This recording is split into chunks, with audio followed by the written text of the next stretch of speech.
जय हिंद साथियों, चलिए आज करेंट अफेयर का प्रैक्टिस सेट नंबर 12 बनाते हैं। इससे पहले आपको प्रैक्टिस सेट हम 1 से लेकर 11 तक करवा चुके हैं। यदि आप ये वीडियो नहीं देखे हैं तो इसके प्लेलिस्ट में आकर जरूर देख लीजिएगा, क्योंकि सभी क्वेश्चन आपका इंपॉर्टेंट है। देखिए, हम कम क्वेश्चन लेकर आपको आते हैं, लेकिन सभी महत्वपूर्ण प्रश्न को ही लेकर आते हैं। इसलिए आपको डेली हम 25 से 30 ही क्वेश्चन करवाते हैं, लेकिन सभी आपका महत्वपूर्ण टॉपिक से हम क्वेश्चन लेकर आते हैं। इसलिए सभी क्वेश्चन आपके एग्जाम के लिए महत्वपूर्ण है। इसे सभी वीडियो को एक बार आप जरूर देख लीजिएगा। देखिए, आपका पास एग्जाम का समय अब कम है, क्योंकि आपका देखिए 10 मार्च के बाद आपका एग्जाम में ले लिया जाएगा, क्योंकि आपको पता है कि 2024 में का लोकसभा का चुनाव है, तो आचार संहिता जल्दी ही लग जाएगा। इसीलिए आपको एग्जाम बहुत जल्द ले लिया जाएगा। इसीलिए आप करेंट अफेयर के साथ साथ आप और भी विषय पढ़िए। जैसे आप जिस भी क्लास का आप तैयारी करते हैं उसके अनुसार आप पढ़िए, ठीक है। तो करेंट अफेयर तो सब में आएगा आपको 5 से 6 क्वेश्चन। बाकी आपका और भी विषय है उससे भी पढ़िए। जैसे आपका मैथ हो गया, रीजनिंग हो गया, जीके हो गया, जो भी विषय आपका जैसे हिस्ट्री, पॉलिटी, जो भी विषय है उस विषय को भी पढ़िए, ठीक है, क्योंकि समय बहुत कम है। देखिए, आपको बीपीएससी का आपका जो भी है, बीपीएससी का सिविल सर्विस का जितने भी आपका क्वेश्चन अभी तक पूछा गया है प्रीवियस सर्विस का, सभी क्वेश्चन आपको हम हल करवा चुके हैं। तो आप इसी के प्लेलिस्ट में जाइएगा तो वहाँ पर आपको मिल जाएगा BPSC previous years solve paper, ठीक है। वहाँ पर आपको हिस्ट्री में भी आपका अलग अलग बांट दिए हम। मॉडर्न हिस्ट्री आपको करवा चुके हैं। फिर आपका जैसे साइंस हो गया, साइंस में आपका बायोलॉजी हो गया तो बायोलॉजी करवा दिए हैं, आपको केमिस्ट्री करवा दिए हैं, फिजिक्स करवा दिए हैं, इसी तरह से आपका पॉलिटी भी करवा दिए हैं।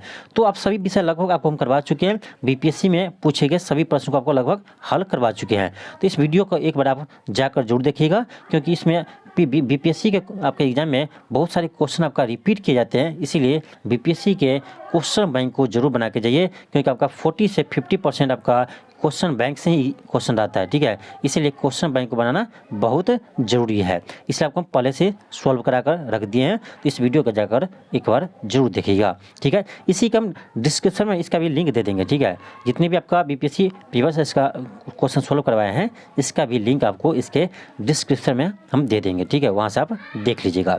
तो चलिए फिलहाल स्टार्ट करते हैं। क्वेश्चन फर्स्ट है कि पाकिस्तान पर सर्जिकल स्ट्राइक करने वाला दुनिया का तीसरा देश कौन बना है? तो ये बना ईरान। देखिए, हाल ही में यानी आपका 2024 में ईरान ने पाकिस्तान पर सर्जिकल स्ट्राइक किया है। ये ऐसा तीसरा देश है जो पाकिस्तान पर सर्जिकल स्ट्राइक किया है। तो इससे पहले कौन कौन किया है? तो देखिए, 2011 में आपका अमेरिका किया था, पहली बार सर्जिकल स्ट्राइक किया था। 2011 में आपका अमेरिका किया था। उसके बाद 2016 में भारत किया था, ठीक है। 2016 में भारत किया था सर्जिकल स्ट्राइक, और ये तीसरा देश बना है ईरान, जो हाल ही में आपका पाकिस्तान पर सर्जिकल स्ट्राइक किया, ठीक है। इसे ध्यान रखिएगा, इंपॉर्टेंट क्वेश्चन है। चलिए आगे बढ़ते हैं।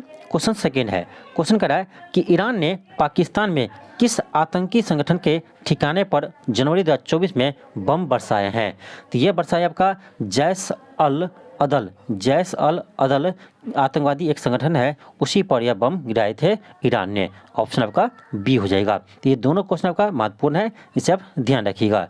चलिए आगे बढ़ते हैं। क्वेश्चन थर्ड है, क्वेश्चन कर रहा है कि लाल सागर में जहाज़ों पर हमले का बदला लेने के लिए किन देशों की सेना ने यमन में यहूदी विद्रोहियों के इलाके में एयर स्ट्राइक किए हैं? तो यह किया, याद रखिएगा, यह क्या है? ब्रिटेन और अमेरिका दोनों मिलकर एयर स्ट्राइक किया है। ऑप्शन आपका डी होगा, ऑप्शन डी होगा। चलिए आगे बढ़ते हैं। क्वेश्चन 4 है, क्वेश्चन है गुट निरपेक्ष आंदोलन यानी नेम का सदस्य देशों का 19वां शिखर सम्मेलन कहाँ पर आयोजित हुआ? तो यह होता है आपका युगांडा के कंपाला में। याद रखिएगा, युगांडा के कंपाला में हुआ था, यानी गुट निरपेक्ष आंदोलन का 19वां शिखर सम्मेलन। आपसे पूछा जाए कि ये जो आपका नेम का शिखर सम्मेलन हुआ था, उसमें भारत की तरफ से किसने भाग लिया था? तो इसमें भारत की तरफ से भारत के विदेश मंत्री एस जयशंकर जी ने भाग लिए थे। याद रखिएगा, भारत के विदेश मंत्री एस जयशंकर जी ने इसमें भाग लिए थे।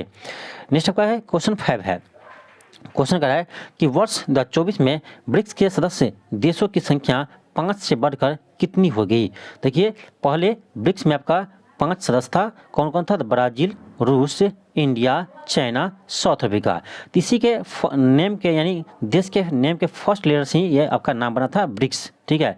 लेकिन अब क्या हुआ, उसमें अब 5 देश और इसमें बढ़ गया, ठीक है। तो अब टोटल आपका हो गया 10 सदस्य देश, ठीक है। तो अभी फिलहाल आपका ब्रिक्स में 10 सदस्य हो गए हैं। तो आपके एग्जाम में ये जरूर पूछेंगे कि हाल ही में ब्रिक्स के नए सदस्य कौन बने हैं, तो ये नाम भी याद रखिएगा। चलिए आपको अगला क्वेश्चन यही है, ठीक है, अगला क्वेश्चन आपका यही है। अब देखिए क्वेश्चन आ गया कि ब्रिक्स के 5 नए सदस्य देशों का नाम बताइए। यानी ब्रिक्स में जो अभी 5 नया सदस्य बना है उसका नाम बताइए। तो ये नाम आप जरूर याद रखिएगा। तो यह है मिस्र, इथोपिया, ईरान, सऊदी अरब और यूएई। इस नाम को जरूर याद रखिएगा क्योंकि सबसे महत्वपूर्ण प्रश्न है, क्योंकि हाल ही में ब्रिक्स का ये नया सदस्य बना है, मिस्र, इथोपिया, ईरान, सऊदी अरब और यूएई। ऑप्शन आपका बी हो जाएगा। एक चीज़ और याद रखिएगा, इस बार आपका 2023 में ब्रिक्स का जो सम्मेलन हुआ है वो आपका हुआ है दक्षिण अफ्रीका में, ठीक है, दक्षिण अफ्रीका में आपका 2023 में यह सम्मेलन हुआ है। और 2024 में ब्रिक्स का सम्मेलन होगा आपका रूस में, ठीक है, याद रखिएगा 2024 में यह सम्मेलन ब्रिक्स का रूस में होगा।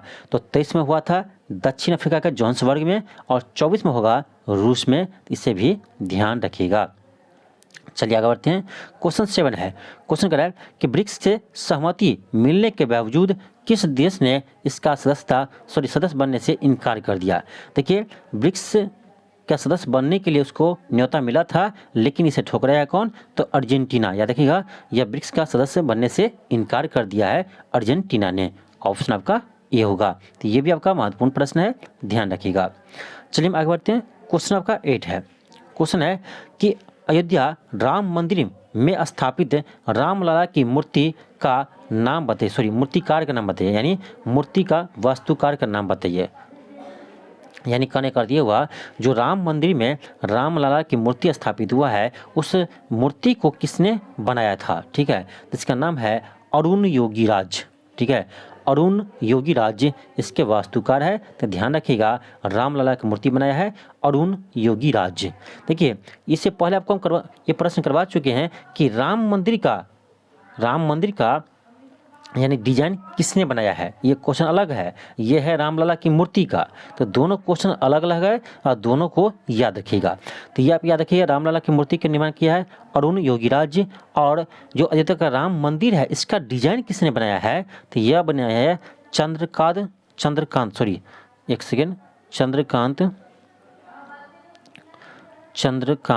सोमपुरा, एक सेकेंड याद रखिएगा, चंद्रकांत सोमपुरा मंदिर का डिजाइन किया है, और था आशीष सोमपुरा, ठीक है, आशीष सोमपुरा। तो दोनों थे, चंद्रकांत सोमपुरा और आशीष सोमपुरा अयोध्या राम मंदिर का डिजाइन किया है, और रामलला की मूर्ति का डिजाइन किया है अरुण योगीराज। इसे आप ध्यान रखिएगा। चलिए हम आगे बढ़ते हैं। क्वेश्चन का 9 है, क्वेश्चन कह रहा है अयोध्या राम मंदिर का निर्माण किस कंपनी को सौंपा गया था। तो ये आपको पहले करवा चुके थे, याद रखिएगा एलटी कंपनी था, आपको याद होगा पहले हम करवाए क्वेश्चन। एलटी कंपनी यानी Larsen and Toubro company, option C होगा। नेक्स्ट आपका क्वेश्चन 10 है, क्वेश्चन कह रहा है कि in which style is architecture of Ayodhya Ram Mandir, यानी राम मंदिर किस शैली में बना है, ठीक है, राम मंदिर किस शैली में बना है। तो राम मंदिर बना है आपका नागर शैली, ठीक है। देखिए अयोध्या कहाँ उत्तरी भारत में पड़ता है, तो आपको पता होगा कि उत्तर भारत में आपको नागर शैली से ही मंदिर का अधिकांश निर्माण होता है, और दक्षिण भारत में द्रविड़ शैली से होता है। तो आपको याद नहीं भी हो तो आप बता सकते हैं एग्जाम में कि नागर शैली होगा, क्योंकि ये उत्तर भारत में पड़ता है। तो उत्तर भारत का अधिकांश मंदिर आपका नागर शैली से ही बनता है, और दक्षिण भारत में द्रविड़ शैली से। तो आपको पता नहीं है फिर भी आप बता सकते थे नागर शैली। ऑप्शन आपका ए हो जाएगा। तो याद रखिएगा राम मंदिर बना है नागर शैली में।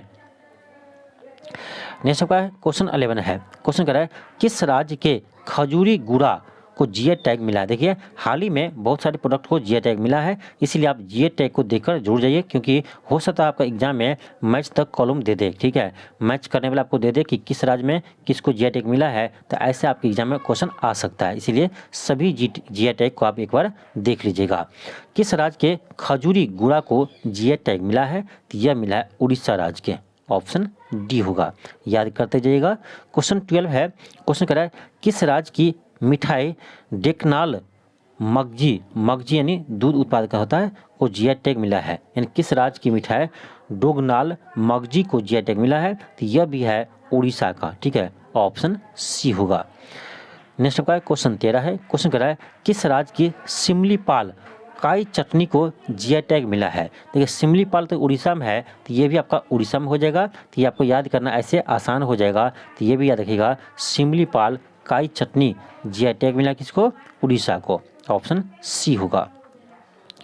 नेक्स्ट आपका क्वेश्चन 14 है। क्वेश्चन कह रहा है किस राज्य के कोरापुट काला जीरा चावल को जीआई टैग मिला है? कोरापुट काला जीरा चावल को जीआई टैग मिला है, तो यह भी है उड़ीसा का। ऑप्शन बी होगा। ऑप्शन बी होगा, याद रखिएगा। नेक्स्ट आपका क्वेश्चन 15 है। क्वेश्चन कर रहा है किस राज्य के प्रोडक्ट सुंदरवन शहद को जीआई टैग मिला है? देखिए नाम आ गया सुंदरवन, तो आप ऐसे भी लगा सकते हैं अनुमान कि सुंदरवन कहाँ डेल्टा, सुंदरवन डेल्टा कहाँ है? पश्चिम बंगाल में है, तो ये भी आपको वहीं पे मिलेगा सुंदरवन शहद भी। तो ऑप्शन बी हो जाएगा। याद करने में आपको आसानी होगा, इसलिए इस तरह से आप याद रख सकते हैं। नेक्स्ट आपका क्वेश्चन 16 है। क्वेश्चन कर रहा है किस राज्य के प्रोडक्ट कच्छी खारेक यानी खजूर को जीआई टैग मिला है? कच्छी खारेक जो एक खजूर है उसको जीआई टैग मिला है, तो यह मिला है गुजरात के। ठीक है, ऑप्शन बी होगा। ऑप्शन बी होगा। तो सभी जीआई टैग को एक बार जरूर देख लीजिएगा एग्जाम से पहले। क्वेश्चन 17 है। क्वेश्चन कर रहा है कि संसद में पारित विधेयक में इंडियन पिनल कोड यानी आईपीसी को समाप्त करके किस संहिता को लागू करने का प्रावधान किया है? यानी जो पहले आईपीसी का एक्ट था उसे अब समाप्त करके उसके जगह बना दिया है भारतीय न्याय संहिता, यानी इंडियन पिनल कोड को नाम बदल कर दिया है भारतीय न्याय संहिता। तो ऑप्शन आपका ये होगा, याद रखिएगा, इंपॉर्टेंट क्वेश्चन है। नेक्स्ट आपका क्वेश्चन 18 है। क्वेश्चन कर रहा है कि गृह मंत्रालय ने संसद भवन परिसर की सुरक्षा का जिम्मा किस फोर्स को सौंपा है? देखिए आपको 13 दिसंबर 2023 को संसद के सुरक्षा में चूक हो गया था, उसके बाद संसद परिसर की सुरक्षा का जिम्मा दे दिया है, याद रखिएगा, सीआईएसएफ को दे दिया है संसद भवन के सुरक्षा यानी परिसर की सुरक्षा का जिम्मा। ऑप्शन डी होगा।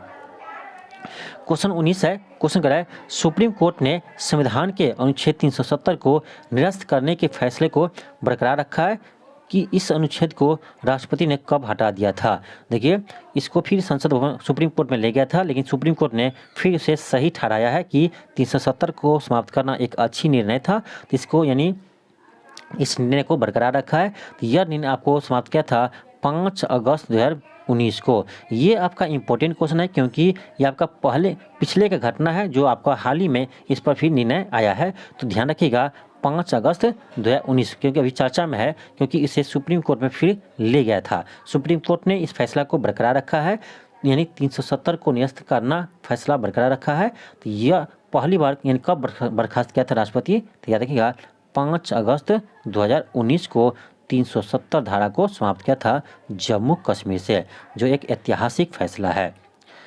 नेक्स्ट आपका क्वेश्चन 20 है। क्वेश्चन कर रहा है केंद्रीय कैबिनेट ने बिहार के किस नदी पर 4.56 किलोमीटर लंबे 6 लेन के पुल निर्माण योजना की मंजूरी दिसंबर 2023 में दी है? तो यह दिया गंगा नदी पर, यह गंगा नदी पर पुल बनेगा। ऑप्शन बी होगा। नेक्स्ट आपका क्वेश्चन 21 है। क्वेश्चन कर रहा है किस राज्य सरकार ने विद्यालयों में कमजोर छात्रों के लिए मिशन दक्ष शुरू किया है? बहुत ही महत्वपूर्ण प्रश्न है।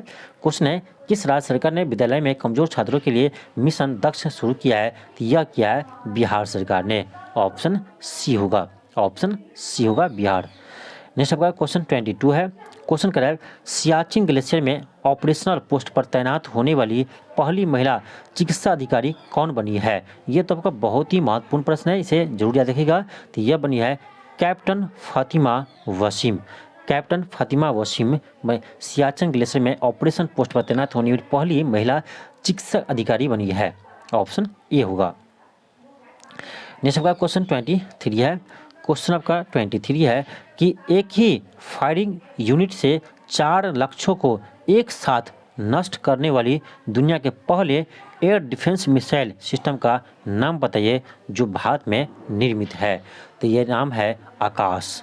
बहुत ही महत्वपूर्ण प्रश्न है, यानी एक ही फायरिंग में 4 यूनिट से 4 लक्ष्य को एक साथ नष्ट कर सकता है। एक ही फायरिंग में 4 अलग अलग लक्ष्यों को एक साथ वो नष्ट कर सकता है। तो ये निर्माण किया है आकाश। ऑप्शन आपका बी होगा, याद रखिएगा इसका नाम क्या है, आकाश है। क्वेश्चन 24 है, क्वेश्चन कह रहा है कि भारत और किस देश के बीच सैन्य अभ्यास विनवैक्स 23 आयोजित हुआ है। तो ये आपका हुआ है वियतनाम और भारत के बीच, वियतनाम और भारत के बीच। नेक्स्ट आपका क्वेश्चन 25 है, क्वेश्चन कर रहा है ऑक्सफोर्ड यूनिवर्सिटी प्रेस ने किस शब्द को वर्ड ऑफ द ईयर 2023 चुना है। तो ऐसे क्वेश्चन भी बीपीएससी पूछता है, इसलिए याद भी रखिएगा। तो ये चुना है रिज को, ठीक है, रिज शब्द को इस बार ऑक्सफोर्ड ने वर्ड ऑफ द ईयर चुना है। क्वेश्चन 26 है, क्वेश्चन कर रहा है जलवायु परिवर्तन प्रदर्शन सूचकांक यानी सूचकांक 2024 में भारत किस स्थान पर है। जलवायु परिवर्तन प्रदर्शन सूचकांक में भारत 2024 में किस स्थान पर है।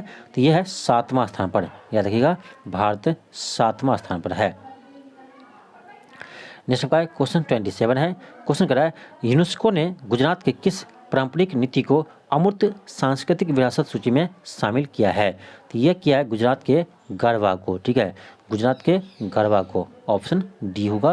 नेक्स्ट पाए क्वेश्चन 28 है, क्वेश्चन कर रहा है रेल मंत्रालय ने हाथियों को बचाने के लिए किस प्रणाली को पेश किया है। तो ये किया है गजराज सुरक्षा कवच को, गजराज सुरक्षा कवच। ऑप्शन ए होगा। नेक्स्ट होगा क्वेश्चन 29 है, क्वेश्चन कर रहा है कि 5 लिथियम ब्लॉक के लिए खनिज विदेश इंडिया लिमिटेड के किस देश के साथ समझौता करने की योजना बना रही है, जिसमें भारत 200 करोड़ रुपये निवेश करेगा। तो यह कर आपका अर्जेंटीना के साथ, ठीक है, ऑप्शन सी होगा अर्जेंटीना। महत्वपूर्ण प्रश्न है, याद रखिएगा। नेक्स्ट आपका क्वेश्चन 30 है और यह आज का लास्ट क्वेश्चन है। क्वेश्चन कर रहा है कि बिहार विधानसभा ने राज्य में SC, ST, BC, EBC के लिए मौजूदा 50% आरक्षण को बढ़ाकर कितने प्रतिशत करने की विधेयक पारित किया है। तो 50% आरक्षण को बढ़ाकर यह 65% आरक्षण करने का प्रावधान किया है। तो इसका हो जाएगा ऑप्शन बी हो जाएगा, ऑप्शन आपका बी हो जाएगा 65%। तो यह था आपका महत्वपूर्ण 30 प्रश्न, ठीक है, महत्वपूर्ण 30 प्रश्न था जो आपके एग्जाम के लिए इम्पोर्टेंट क्वेश्चन था, ठीक है। तो देखिए क्वेश्चन आपका वीडियो छोटा हम लेकर आते हैं, लेकिन सभी क्वेश्चन आपका महत्वपूर्ण लेकर आते हैं। यदि आप एक बार वीडियो देखते हैं तो आपको सभी वीडियो देखने पर मजबूर कर देगा, इसलिए हम ऐसे प्रश्न लेकर आते हैं। तो चलिए इस वीडियो को शेयर कीजिए, मिलते हैं आपको हम नेक्स्ट वीडियो में। आज के लिए इतना ही, थैंक यू, धन्यवाद।